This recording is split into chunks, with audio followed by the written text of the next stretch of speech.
नमस्कार, मैं रवीश कुमार। चलिए जानते हैं आज की सबसे बड़ी और महत्वपूर्ण खबरों को। लेकिन उससे पहले आप हमें कहां से देख रहे हैं, कमेंट करके जरूर बताएं। 23 नवंबर को जब जस्टिस गवई ने सुप्रीम कोर्ट के मुख्य न्यायाधीश के रूप में अपना आखिरी दिन बिताया, तब देश भर में चर्चा हो रही थी। लोग यह कह रहे थे कि अब वह रिटायर हो गए, अब आगे क्या होगा।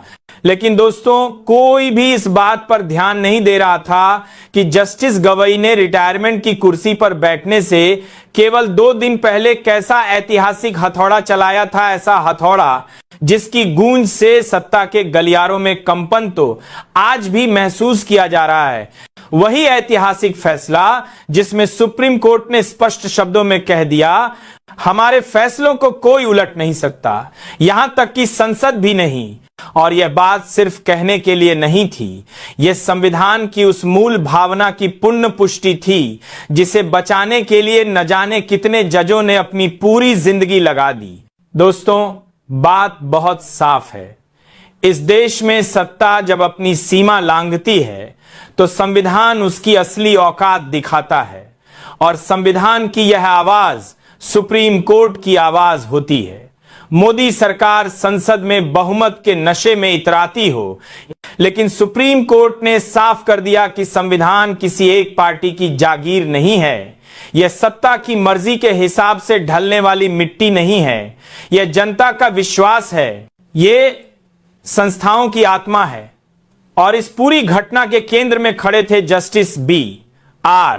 गवई, एक शांत, सधे हुए लेकिन बहुत मजबूत जज। अब जरा इस कहानी को शुरू से समझते हैं। साल 2021 मोदी सरकार ट्रिब्यूनल रिफॉर्म एक्ट लेकर आती है। सरकार इसे एक सामान्य सुधार बताती है, लेकिन हकीकत क्या थी?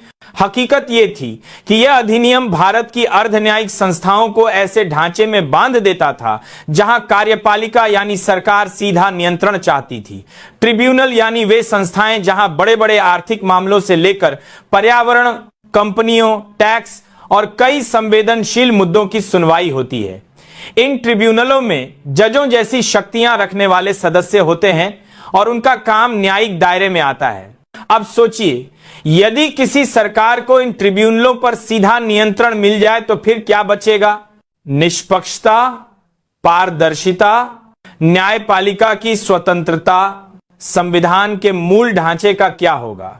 दोस्तों, यही वजह थी कि सुप्रीम कोर्ट ने पहले भी कुछ प्रावधानों पर रोक लगा रखी थी। कोर्ट ने साफ कहा था, न्यायिक स्वतंत्रता से खिलवाड़ नहीं किया जा सकता। हाँ, लेकिन मोदी सरकार ने क्या किया? कोर्ट जिन प्रावधानों को असंवैधानिक घोषित कर चुका था, उन्हीं प्रावधानों को वही के वही फिर से नए कानून में डाल दिया। यानी देखते हैं सुप्रीम कोर्ट करता क्या है। यही अहंकार, यही घमंड, और आज उसी अहंकार को जस्टिस गवई ने 2 हिस्सों में काट कर रख दिया है। दोस्तों, जरा गौर से देखिए। सुप्रीम कोर्ट ने अपने फैसले में कहा कि संसद हल्के फुल्के बदलाव करके कोर्ट के फैसलों को नहीं पलट सकती। यह शब्द नहीं, यह चेतावनी है। यह उन सभी सरकारों के लिए संदेश है जो मानती हैं कि बहुमत उनके हाथ में है तो देश भी उनके हाथ में है। सुप्रीम कोर्ट ने कहा, कानून बनाना संसद का अधिकार है, लेकिन संविधान संसद से भी ऊपर है और संविधान का रखवाला है सुप्रीम कोर्ट। इसीलिए सुप्रीम कोर्ट ने ट्रिब्यूनल रिफॉर्म एक्ट 2021 के कई प्रावधानों को सीधा कूड़ेदान में फेंक दिया। सरकार बार बार वही गलतियां दोहराती रही और कोर्ट बार बार उसे रोकता रहा।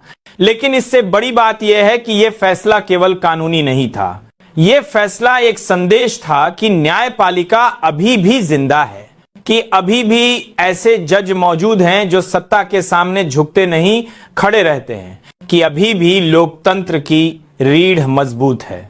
जस्टिस गवई ने अपने फैसले में बहुत स्पष्ट तौर पर कहा, ट्रिब्यूनल के सदस्यों का कार्यकाल छोटा करना न्यायपालिका की स्वतंत्रता पर चोट है। निष्पक्ष नियुक्ति प्रक्रिया अनिवार्य है। सरकार सीधे चयन नहीं कर सकती। ये सिर्फ टेक्निकल लाइंस नहीं थी, ये लाइंस थी उस विचारधारा की जिसके जरिए हर सरकार कोशिश करती है कि स्वतंत्र संस्थाओं को अपने नियंत्रण में ले आए। और यह सिर्फ आज नहीं, दशकों से चलता आ रहा है। लेकिन फर्क पड़ता है तभी जब कोई जस्टिस गवई जैसा व्यक्ति बीच में खड़ा हो जाता है। एक ऐसा व्यक्ति जो कहता है, मुझे सत्ता से कोई लेना देना नहीं, मेरा वफादार सिर्फ संविधान है। दोस्तों, आपको याद होगा कि 2020 में सुप्रीम कोर्ट ने ट्रिब्यूनल के सदस्यों का कार्यकाल कम से कम 5 साल तय किया था, लेकिन मोदी सरकार नया कानून लेकर आई और कार्यकाल 4 साल कर दिया। यही नहीं, केंद्र सरकार ने नियुक्ति प्रक्रिया पर भी अपनी पकड़ मजबूत करने की कोशिश की।